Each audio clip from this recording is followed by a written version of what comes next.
बिस्मिल्लाहिर्रहमानिर्रहीम। अस्सलाम वालेकुम। आज सारी हदें पार होने के लिए जा रही हैं और रूस की हिस्ट्री रही है कि वो साइंस देते हैं बहुत बड़ी तबाही करने से पहले। आज ये ज़रा कॉन्सेप्ट देखिए, प्यूटन ने किया क्या है कि उसने फ़ौज की वर्दी पहनी है और फ़ौज की वर्दी पहनकर वो कुर्स्क रीजन में चला गया है। ये बात ज़हन में रहे, कुर्स्क रीजन असल में रशिया का था और यूक्रेन के साथ लगता है, लेकिन पिछले साल अचानक यूक्रेन की फौजें यहाँ पर आ गई और तकरीबन 1400 किलोमीटर के इलाके पर उन्होंने कब्जा कर लिया।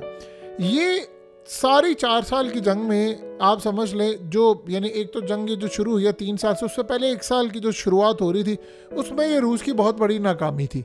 लेकिन इस सूरत हाल में उन्होंने काफ़ी इलाका वापस लिया। अब ये जो स्नैरियो सामने आया है वो इस इलाके को भी ले रहे हैं, यूक्रेन के भी बहुत सारे इलाके को ले रहे हैं। लेकिन यहाँ जो असल कहानी शुरू हुई है वो आज प्यूटन गया कमांडेंट सेंटर में और उसने वहाँ पर जाकर साइन कर दिए। यानी जो मामला थे, डेटा था, देखा और उसके बाद कहा जी मारो, बस दैट्स इट। और डोनाल्ड ट्रंप को असल पैगाम गया है और शायद ट्रंप के पैरों तले ज़मीन निकल गई है। देखिए, दोनों ने अब फैसला कर लिया है कि अब कुछ ना कुछ होने वाला है। प्यूटन ने वर्दी पहनकर, ये असल में साइंस होते हैं और आप इंडिकेट करते हैं कि हम सबसे बड़ा मिसाइल और सबसे बड़ी तबाही करने जा रहे हैं, क्योंकि वो जो इन्होंने ड्रोन्स मारे थे तकरीबन 350 के करीब ड्रोन्स, उसका वो अब जवाब देने के लिए जा रहे हैं। और प्यूटन ने वहाँ पर जाकर कहा है कि जितने यूक्रेन के फौजी हैं इनको दहशतगर्द समझकर इनको एक एक करके चुन चुन के मारो, इनकी लाशें मुझे चाहिए और मुझे उनकी तस्वीर चाहिए। मुझे बताओ कि कितने बंदे मारे हैं और यूक्रेन पर बमों की और मिसाइलों की बरसात चाहिए मुझे और जंग को अल्टीमेट पीक लेवल पर ले जाओ। अब आप ये सोचें कि सूरत हाल में उसने कहा कि जाकर ट्रंप को भी बता दो कि हम मारने के लिए आ गए हैं, अब हम कोई सूरत हाल नहीं सुनेंगे। देखिए, डोनाल्ड ट्रंप इस जंग को बंद करने के लिए आखिरी हद तक जा रहा है। असल में जो लास्ट प्रपोजल सामने आया वो ये है कि ज़ेलेंस्की इस वक्त मुकर गया है और उसने कहा है कि मैं जंग बंद करूंगा सिर्फ 30 दिन की। प्यूटन की जो शराइत थी उनमें 30 दिन शामिल नहीं था, तो उसने इनको बताया है कि ट्रंप को जाकर पैगाम दे दो कि तुम 30 दिन की जंग कह रहे हो, मैं 30 दिन में यूक्रेन के बहुत सारे इलाकों को बमों से उड़ा दूंगा, मिसाइलों से मार दूंगा। तो लिहाजा किसी गलत फहमी में ना रहना कि मैं यहाँ पर जाऊँगा और फलाना काम करूँगा। इसीलिए आज उसने ये बहुत बड़ा पैगाम दिया है वर्दी पहनकर कि हम हिट करने के लिए जा रहे हैं। रोक सकते हो तो रोक लो। प्यूटन अब इस सूरत हाल में ट्रंप के आगे उसने सवालिया निशान रख दिया। वो कह रहा है मैं कहाँ पर जाऊँ।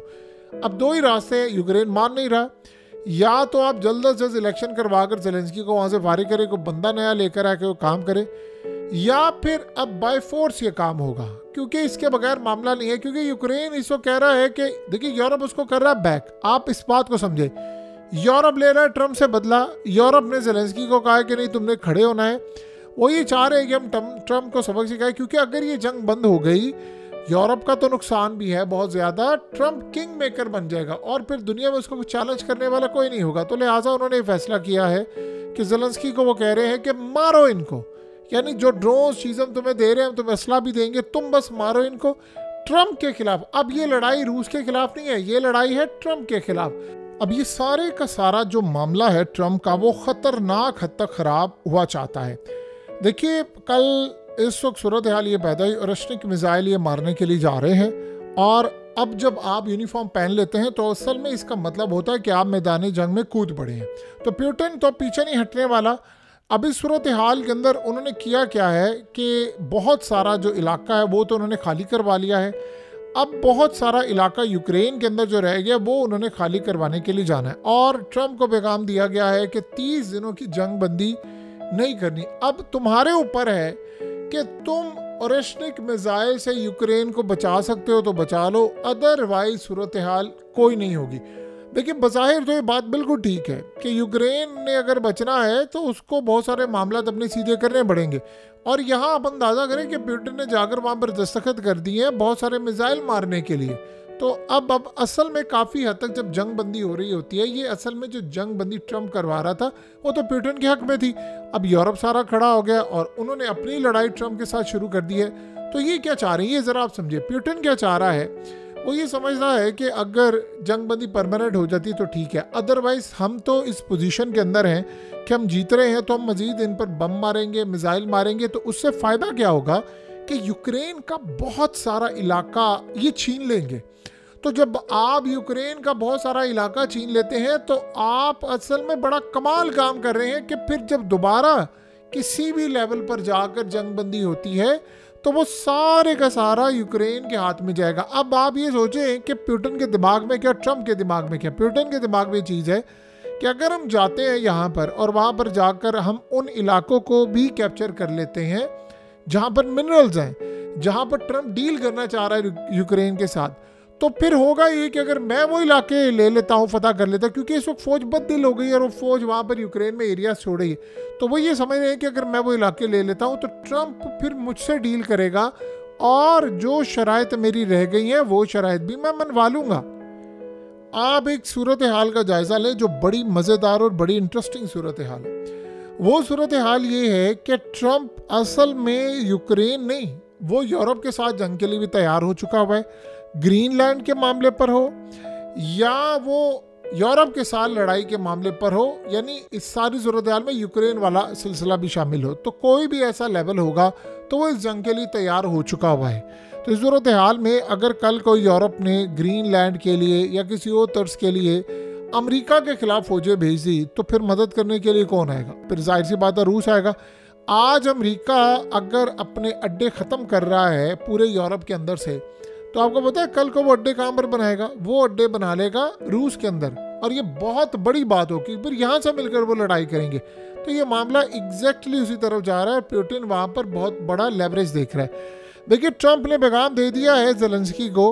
अब वो कोशिश क्या करे? वो ज़ेलेंस्की को कह रहा है कि तुम यहाँ से निकलो, रिज़ाइन करो और जाओ यहाँ से। अपोजिशन से वो बातचीत कर रहे हैं कि आप इलेक्शन की कॉल करें और उसके बाद यानी यहाँ पर इलेक्शन हो, ये फारिग हो। ट्रंप ने जब ये पुतिन को समझाया और पुतिन के बाद उसने ज़ेलेंस्की को पैगाम दिया, आपको पता है निकाला भी व्हाइट हाउस से। अभी करंट सूरत हाल में उन्होंने पैगाम दिया तो आगे से ज़ेलेंस्की ने कहा है कि मैं इस्तीफ़ा देने के लिए तैयार हूँ, मिनरल डील्स के लिए भी तैयार हूँ, बस शर्त ये है कि तुम यूक्रेन को नेटो में शामिल कर लो। अब आप ये सोचें ये जंग छिड़ी कैसे थी? ये जंग इसलिए छिड़ी थी ना कि नेटो की लड़ाई थी। तो अगर नेटो के अंदर ही शामिल करना है तो फिर तो सूरत हाल बड़ी क्लियर है कि फिर आर या पार वाली सिचुएशन है।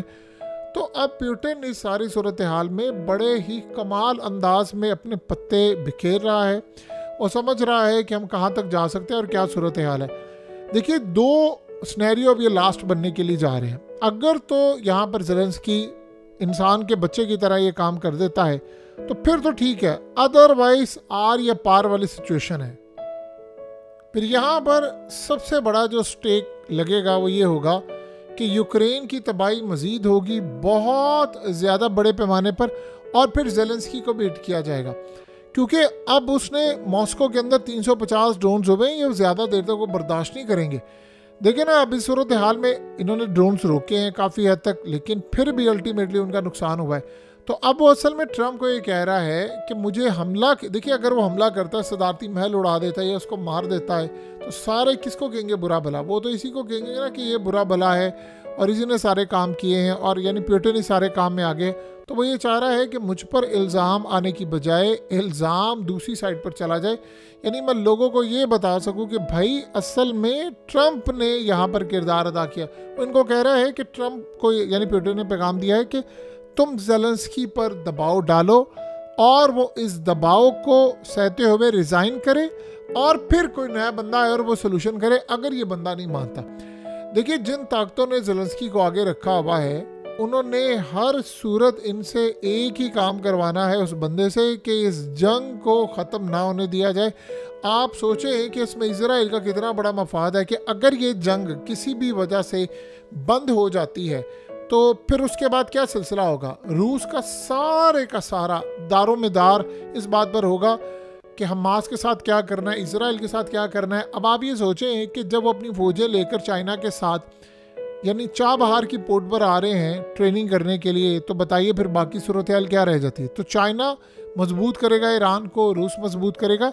यही वो सिनेरियो है जो असल में इजराइल नहीं चाहता, और वो चाह रहा है कि ये उलझते रहे क्योंकि रूस से ख़तरा है सबको, इन्होंने हार नहीं मानी, वो अपना मुश्किल वक्त काट चुका है, लिहाजा अब वो आगे बढ़ेगा। सो अब ये लास्ट मोमेंट्स के ऊपर अब हालात चले गए हैं। और एक बात आप ज़हन में रख लीजिएगा, आने वाले वक्त के अंदर अगर ट्रंप ने ये बात कह दी कि ठीक है जी, ना यूक्रेन मान रहा है ना रूस मान रहा है, मैं पीछे हट जाता हूँ, तब भी यूक्रेन हार जाएगा।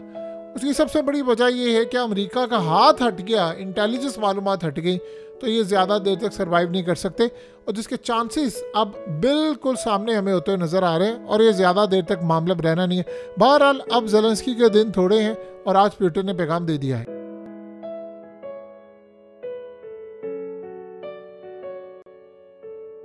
हकीकत टीवी को सब्सक्राइब करना मत भूलें, वीडियो को लाइक करें, शेयर करें और कमेंट सेक्शन में अपनी राय का इजहार ज़रूर करें।